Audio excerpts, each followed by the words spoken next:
Good morning, my dear boys and girls. Let's continue chapter 14. Today we are starting with the third lecture. In the previous class, we have discussed about transportation, road transportation, and the classification of Indian roadways. And we have also discussed about the traffic problems and the suggestions to remove traffic problems. Today we are going to start the third lecture. Here we will be discussing about our railway system and our waterway. Let's begin the textbook. Please open the textbook. Please open page number 114 of our textbook. Last heading, railway. Indian Railway is the largest national institution. Indian Railways is the main medium of transportation to cooperate in the economic fields of India such as agriculture, industries, trade, service, etc.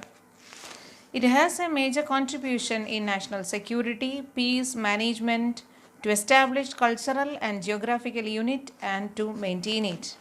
India ranks first in Asia and second in world in railways. Indian Railway is the largest national institution. Indian Railway is the largest institution which is providing job opportunities to maximum number of people.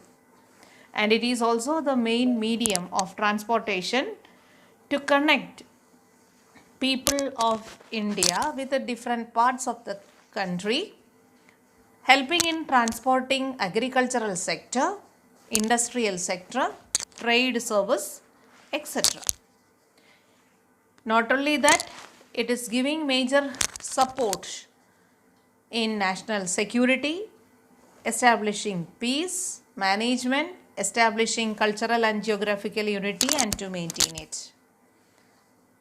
Underline the last section. India ranks first in Asia and second in world in railway. Largest railways in Asia, that credit goes to Indian Railway, and second largest railway in the world goes to India.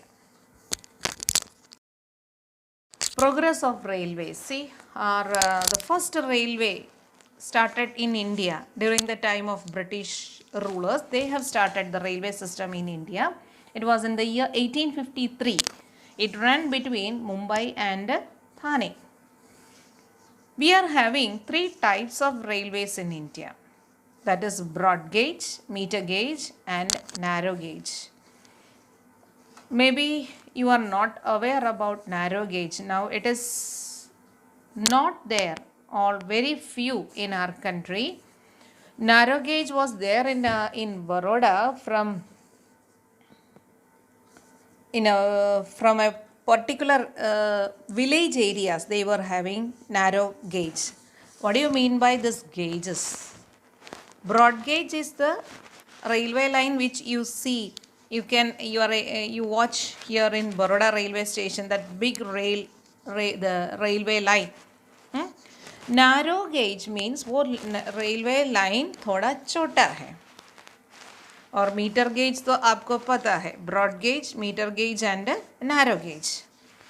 The meter gauge and narrow gauge railway tracks are being converted into broad gauge in recently, or I think minimum 10 years तो हो गया है हमारा. All the railway lines now it is broad gauge. See, what was the problem when a meter gauge is joining with a broad gauge or a narrow gauge is joining with a broad gauge? ये narrow gauge में जाने के लिए particular train चाहिए, broad gauge के लिए अलग और मीटर गेज के लिए अलग. बिकॉज ट्रेन्स देयर व्हील, वो जो नीचे जो व्हील का वो डिस्टेंस है वो थोड़ा डिफरेंस है. सो if the wheels are different, it will not be able to travel in another one. So people traveling in a meter gauge, they have, when it stop at one place and they should continue to another place, that time they should come down from the train and this will be connected, or this people they have to sit it in another broad gauge train. So this is what it is creating? It is creating a lot of wastage in time, energy and all. So this we wanted to reduce. We want to make traveling bit fast. So everywhere now we are having broad gauge railway line. In this picture you could see the first train that ran between Mumbai and Thane. Railway network is more dense in the states which have plain region, dense population, industrial development, intensive agriculture and have rich mineral fields. The states which have more plain region, dense population, industrial development, intensive agriculture and rich mineral fields, there the requirement of a railway network is very important or very effective. There they will be a place like Gujarat. It is very easy for people to travel in rail. People can use rail network or government can establish rail network because plain region है, ऊपर नीचे mountainous regions नहीं है, dense population बहुत ज़्यादा है, तो train डालो तो people can use it. Industrial development is there, intensive agriculture and have rich mineral fields. Large cities like Kolkata, Delhi, Kochi, Jaipur have metro rails also. You know metro rails. In Kolkata we are having, or in Jaipur, Delhi, Kochi, here we are having metro rail lines are running. As per the calculations, India is having about 680 kilometers are under operational metro lines, and we are planning to increase, and it is under construction also. Indian metro rails line are composed of mainly standard gauge. You know which place in India was having the first railway line started, metro rail started in India? It was in Kolkata in the year 1984. And do you have any idea about the best metro in India? Any idea regarding that? It is in Bangalore. It is the leading exports of information technology center of IT field in India, and this city is having the advanced and developed city in the world, and this is the best metro service in India. As I told you, Kolkata is the first planned and operational rapid transit system in India. As you all know, in Gujarat, government is planning to start a metro rail project, and that is between Ahmedabad and Gandhinagar. Almost works have been completed. Then another one which you have heard is the monorail. Monorails have proved very important to connect Mumbai with its suburbs. In Mumbai, we are having monorail system in the suburban regions. Mumbai monorail is a monorail system in the city of Mumbai, built as part of a major expansion of public transport in the city. The project is implemented by the Mumbai Metropolitan Region Development Authority. It is the first monorail in India since the Kundala Valley Railway and Patiala State Monorail trainways were closed in the year 1920. Here in this picture you will be able to see the monorails of Mumbai, how it is moving. See, it is above our road, and like flyovers it is there, like metros, but the difference it is that it is having a particular route, and it is having maximum 4 or 5 dabbas. There, the people will be moving in particular stations. They will be coming down. As you all know, railway is useful for the transfer of passengers and materials, goods, good transportation, cargo, not cargo, goods and passengers. Besides, iske alawa, it is also useful for the speedy transfer of food grains and forage during droughts. Transfer of items, very fast we can transfer it, speedy transfer. From defense point of view, that is according to the safety side of or the defense side, it is useful for transferring soldiers and weapons. You have seen during the time of war and all, soldiers and their weapons will be moved through this train. Have you heard about the Konkan railways? Many of you have traveled in that also. This have provided a good example by laying down railway tracks through tunnels in the mountainous region which were highly inaccessible.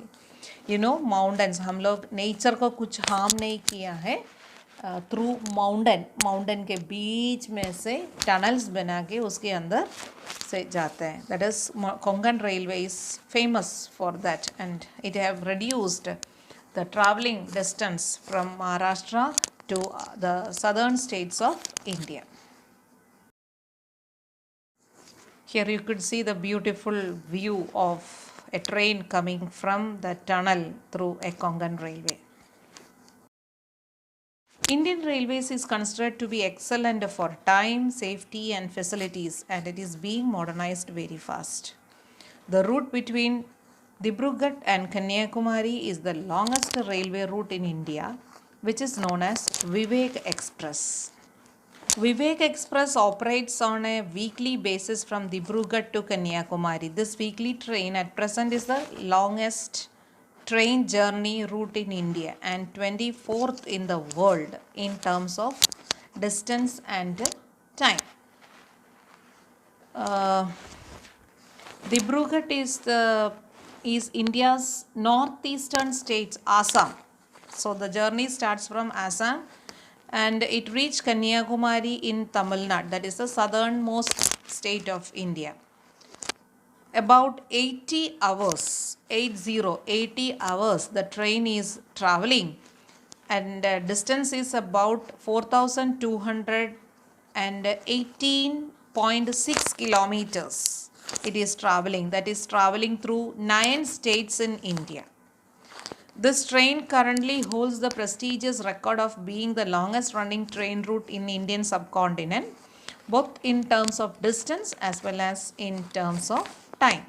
The train is having about 56 stops starting from Assam till Kanyakumari. Around 56 station पे गाड़ी रुकने के बाद जाता है विवेक express. So in Gujarat, Ahmedabad station is the biggest railway station. Other important railway junctions are Mehsana, Virangam, Rajkot, Vadodara, Surat, Anand, etc.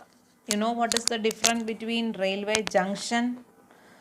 It's a place from where new trains will start and other planes will come and move to other faraway places.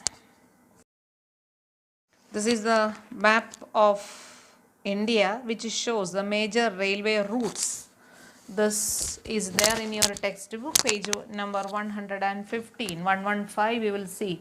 See, for your examination you can expect one question to mark the route from one place to another. They will be asking, for example, Ahmedabad, mark the railway line between Ahmedabad to Delhi or Bombay. So in between one junction also they will be asking. So aware about this type of questions.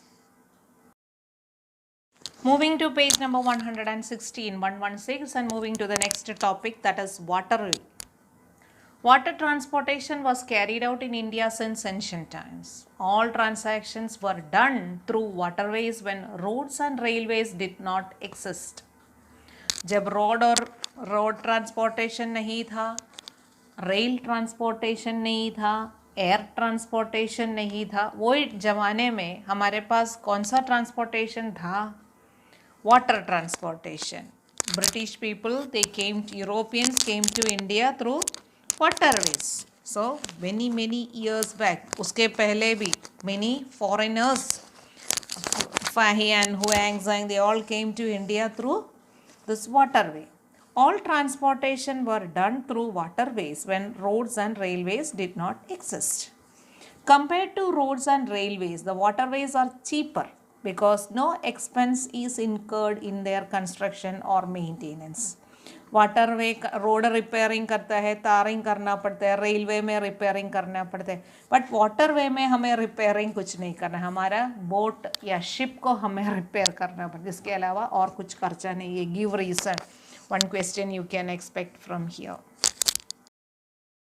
There are two types of waterways in India: internal waterways and oceanic waterways. Internal, inside the country.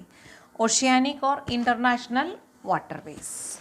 Internal waterway transportation services are developed more in Assam, West Bengal, Bihar, and states of northeast in India. While in southern India, internal waterways are used more for services. States like Assam, West Bengal, Bihar, northeastern states, they all are using internal transport. And the South Indian states are also using internal waterways, but their service is more because their water, South Indian rivers, there you will see the difference. North Indian rivers and South Indian rivers, there is difference because South Indian rivers, they are in almost their gorges come hai, waterfalls come hai. So there we can use for internal transportation. Whereas North Indian river system में transportation थोड़ा कम है because gorges, high waterfalls and all are there. So their transportation is not possible. But there transport, but more you will find in South Indian internal waterways. This is also another important map for your examination, for map marking, because here we are having 5 national waterways in our country that is marked there. All the 5, it is important for you. They will be asking any one for your examination. See, this is one type of transportation in South Indian states where luggage or goods are transported through river. Transportation by river canal. West Bengal, Assam, Tamil Nadu and Bihar are important states as river waterways. Steamers and large boats used these permanent waterways. To maintain internal water transportation, the government has recognized the following waterways as national waterway. For that we are having 5 national waterways. First one, national waterway number 1 runs between Ganga river, that is between Haldia to Allahabad, that is about 1620 kilometers. Another one, that is national waterway number 2, that is operating in Brahmaputra river. It is starting from Dhubri to Sadia, that is about 891 kilometer. Waterway between national waterway number 3, that is in West Coast Canal in Kerala, that is runs between Kollam and Kottapuram, that is about 250 kilometer. Fourth one, that is national waterway number 4 in river Godavari, and that is starting from Kakinada to Puducherry, Pondicherry, that is 1708 kilometer. And the last one is national waterway number 5 run in river Brahmani river. It starts from Gonkhali to Talcher, that is running about 588 kilometers. The national waterways or NW or that is normally National Waterway short form we are using NW, capital N and capital W. NW1, that is Ganga Bhagirathi, it's in river Hooghly river system located in India, and it runs from Haldia, that is Sagar, to Prayagiri, that National Waterway number 1. It passes through states Uttar Pradesh, Bihar, Jharkhand, and West Bengal, and this is the longest waterway in India. As I told you, waterways are the cheapest means of transport and more suitable for carrying heavy and bulky goods. Another reason they are fuel efficient and environment friendly more mode of transportation. You know what, National Waterway number 4 on river Godavari along with the Krishna river. This is the second longest waterway of India with a length of about 1095 kilometer in runs between Andhra Pradesh and Tamil Nadu. So hope you have got a rough idea about the different waterways of our country. Now moving to the international waterways or the oceanic waterways. Oceanic waterway in India, India has about 7,516 kilometer coastal line, that is starting from Gujarat and ends at Calcutta, near to Bangladesh. We are having the long coastal line we are having. Along this coastline, there are 13 major and 200 minor ports, big ports and small ports we are having. We are having 13 big ports we are having, and small lots of ports we are having. After Shipping Corporation of India was founded, there has been much development of national and international waterways. National waterways means inside the country. International waterways means outside the country, connecting the different countries through waterways. Our major ports which we are having located at the western coast. See, our coastal line we are dividing into two, that is western coast and eastern coast. Western coast, you know, that is starting from Gujarat till Kanyakumari, that is Kerala coast we are having. We are having about some famous ports, the place where ships will come and load and unload their cargo. So that type of coast port which we are having, that is Kandla port of Gujarat, Mumbai of Maharashtra, Nhava Sheva port of Maharashtra, that is Jawaharlal Nehru port, abbreviated at JNPT. Nhava Sheva is the largest container port in India, located east of Mumbai. Margova port of Goa, that is Marmugova Port Trust. It is a port on the western coast of India in the coastal state of Goa. It commissioned in the year 1885 on the site of Natural Harbour, and it is one of India's oldest ports. New Mangalore Port, this is a deep water all-weather port in the state of Karnataka, which is the deepest inner harbour on the west coast. It is the only major port of Karnataka and the 7th largest port in India. It is also operated by New Mangalore Port Trust. And Cochin Port or Kochi Port is a major port on the Arabian Sea in Indian Ocean, situated in the city of Cochin of Kerala. It is also the first transshipment port in India. This port lies on two islands in the lake of Cochin, that is Wellington Island and Vallarpadam, towards the Fort Kochi river mouth opening onto the Laccadive Sea. The International Container Transshipment Terminal ICTT part of Cochin Port is the largest container transshipment facility in India. So these all are the major ports located on the western coast of India. Kandla, Mumbai, Nhava Sheva, Marma, Goa, New Mangalore and Cochin.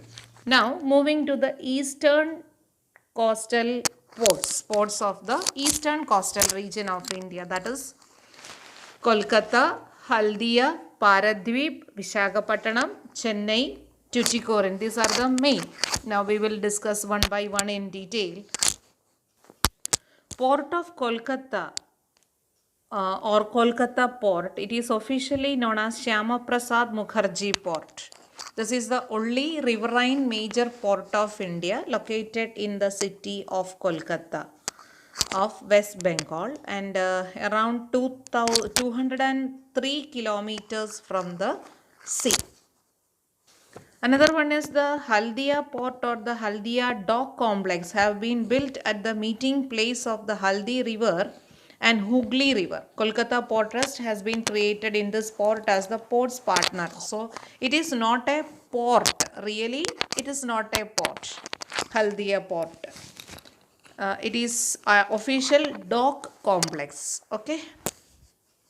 Then comes Paradip Port. It is a natural deep water port on the east coast of India, situated in Odisha. It is situated at a confluence of the Mahanadi River and Bay of Bengal. Visakhapatnam port is one of the 12 major ports in India and the only major port of Andhra Pradesh. It is India's third largest state-owned port by volume of cargo handled and largest on eastern coast. It is located midway between Chennai and Kolkata port. Chennai port, previously it was known as Madras port. It is the second largest container port of India behind Mumbai's Nhava Sheva. The port is the largest one in the Bay of Bengal. Established in the year 1639, this is the third oldest of India's 12 largest ports. Tuticorin Port or V.O. Chidambaram Port Trust. It is the second largest port in Tamil Nadu. इसके अलावा बहुत सारा है, for example Ennore in Tamil Nadu, then Port Blair of Andaman Nicobar are the different ports of eastern coast. Now coming to Gujarat, we are having about a 1600 kilometer coastal line. This is the largest or the longest coastal line compared to all the other Indian states. In Gujarat, we are having Kandla is the largest port of Gujarat. Kandla, officially known as Deen Dayal Port Trust, is a seaport in Kutch district of Gujarat state in western India, near to the city of Gandhidham, and it is located on the Gulf of Kutch, and this is one of the major ports on the west coast. Bhavnagar port, this is the only port having automatic lock gate system. This is a seaport in Saurashtra region of Gujarat.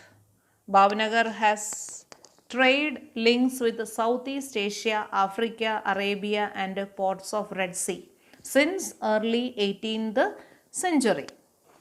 Porbandar port, it is a free port for entire year. See, the port of Porbandar, it lies on the shores of Arabian Sea in the state of Gujarat in northwestern India. In the late 18th century, the Marathas conquered the ruling Mughal governor of Gujarat. The state came under British influence in the year 1807, and this port, the port of Porbandar, has long been a prosperous trading port. Other important ports of Gujarat are Veraval, Sikka, Pipavav, Navlaki, Mundra, Poshitra, Okha and Hajira. A project is undertaken to develop Poshitra port now. Now moving to the worksheet of today's section. Answer the following questions in detail. For that, please come to page number 119 of your textbook. Section 1. Third question. Which are the main national waterways of India? Which are the main national waterways of India? For that, please come to page number 116. 116. Under the heading transportation by river canal, their second heading 2 red dot में जो है national waterway number 1 Ganga river Haldia Allahabad 1620 kilometers starting from there. National waterway number 1, 2, 3, 4 and 5. So answer is in page number 116 and 117. Okay. Now moving to next question which we are having. There textbook में दूसरा और कुछ questions अभी हमारा आज का section में से नहीं है. So I am having one question for you, that is map marking, that I told you. Major railway routes of India and major waterways of India. So for that we require map sheet that we will do in the last section of this class.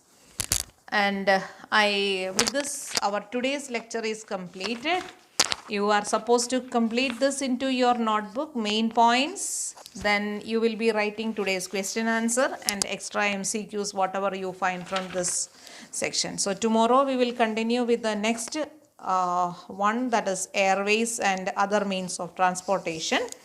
So hope you will be able to summarize, revise all these things. Please go through it. We will discuss in the next lecture. Till then, stay safe. Bye. Take care.